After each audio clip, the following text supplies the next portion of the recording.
नमस्कार, मुंबई तपास में मैं राजीव मिश्रा आपका स्वागत करता हूं। गुंडे जब नेता बन जाएं और पुलिस गुंडों की मित्र बन जाए तो महाराष्ट्र जैसे प्रगतिशील राज्य में भी कितने भयंकर परिणाम सामने आ सकते हैं, इसके कई उदाहरण पिछले कुछ महीनों में हमारे सामने आ चुके हैं। विशेषकर महाराष्ट्र में नृशंस हत्याओं की संख्या में तेजी से बढ़ोतरी हुई है। यहां तक कि पुलिस, पत्रकार, सामाजिक कार्यकर्ता, राजनीतिक कार्यकर्ता और वकील तक सुरक्षित दिखाई नहीं पड़ते हैं।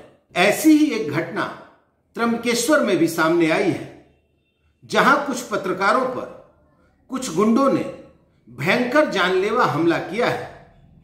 इस हमले के विरोध में नवी मुंबई के पत्रकारों ने वाशी शिवाजी चौक पर निषेध आंदोलन का आयोजन किया।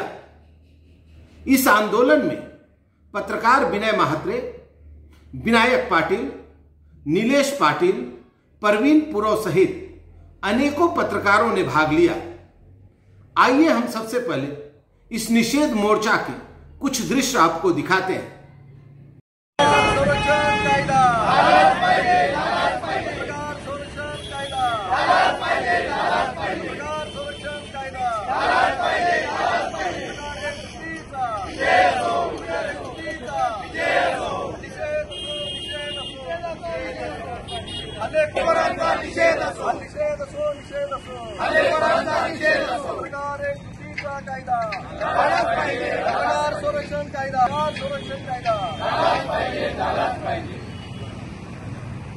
इस अवसर पर पत्रकार परवीन पुरो और पत्रकार विनायक पाटिल ने पत्रकार संरक्षण कायदा को तुरंत लागू किए जाने की मांग राज्य सरकार से की।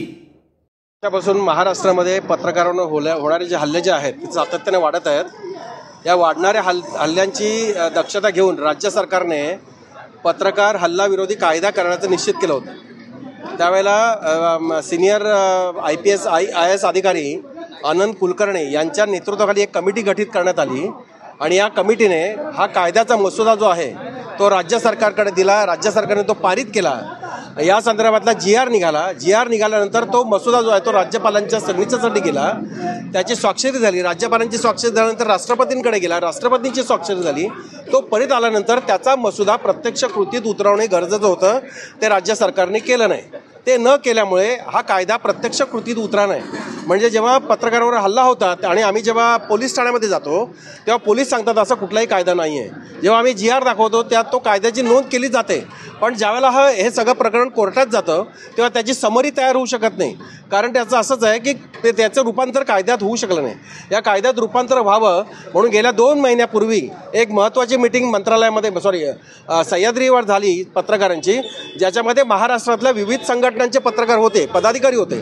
त्यावेळेला मुख्यमंत्री देवेंद्र फडणवीस यांनी या संदर्भात कायदा तात्काळ करण्यासाठी याचा मसुदा जो आहे तो प्रत्यक्ष कृतीत उतरवण्यासाठी त्याची अंमल करा असा आदेश संबंधित अधिकाऱ्यांना दिला। IPS अधिकाऱ्यांना दिला, IAS अधिकाऱ्यांना दिला, मुख्य सचिवांना दिला। पण आता जवळपास 2 ते 2.5 महिने झाले या संदर्भात कुठलीही कृती झाली नाही आणि न झाल्यामुळेच गेल्या काही दिवसांपासून हे हल्ले वाढले।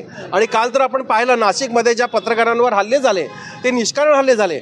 म्हणजे कोणतरी टोल भाऊराव तिकडे उभा राहतात आणि ते पत्रकारांना सांगितलं तरी त्यांच्यावर हल्ले करतात। ही गोष्ट महाराष्ट्राच्या नैतिकतेला शोभणारी नाही आहे। त्याच्यामुळे तमाम पत्रकारांनी महाराष्ट्रभर याचा निषेध करण्याचा निश्चित केलंय आणि त्याचा निषेधाचा भाग म्हणून आम्ही सगळेजण इथं उपस्थित राहिलो।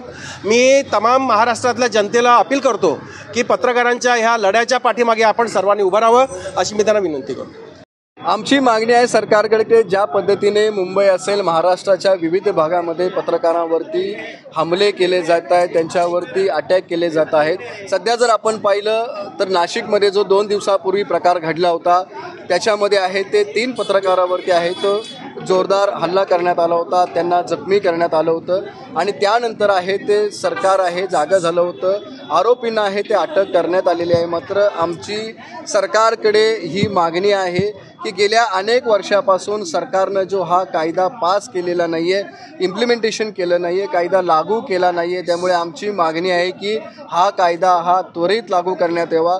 जर हा कायदा लागू झाला नाही तर जे पत्रकार ज्यांच्यावरती हल्ले होत आहेत अशाच पद्धतीचे हल्ले हे समोरसुद्धा यापुढे होत राहतील.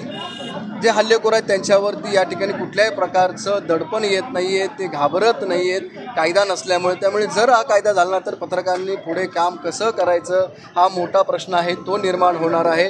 आधीच आहे पत्रकारांबद्दल आहे पत्रकार क्षेत्रामध्ये आहे तो येणाऱ्या तरुणांची संख्या हळूहळू कमी होताना दिसते आणि जर त्यानंतर जर अशा पद्धतीचं जर हल्ले व्हायला लागले तर एक वेगळं चित्र आहे ते निर्माण होईल. त्यामुळे येणारा जो नवीन पिढी आहे पत्रकार क्षेत्रामध्ये ती सुद्धा याच्यापासून लांब होण्याची शक्यता आहे. आणि दुसरीकडे जे सध्या पत्रकार काम करत आहेत महाराष्ट्रामध्ये, इलेक्ट्रॉनिक मीडिया असू दे, प्रिंट मीडिया असू दे किंवा डिजिटल मीडियामध्ये काम करत आहेत, त्यांचंसुद्धा मनोबल या ठिकाणी खच्चीकरण होऊ शकतं. त्यामुळे सरकारला आमची मागणी आहे की हा कायदा तुम्ही लवकर पास करा, त्याचं लवकर इम्प्लिमेंटेशन करा.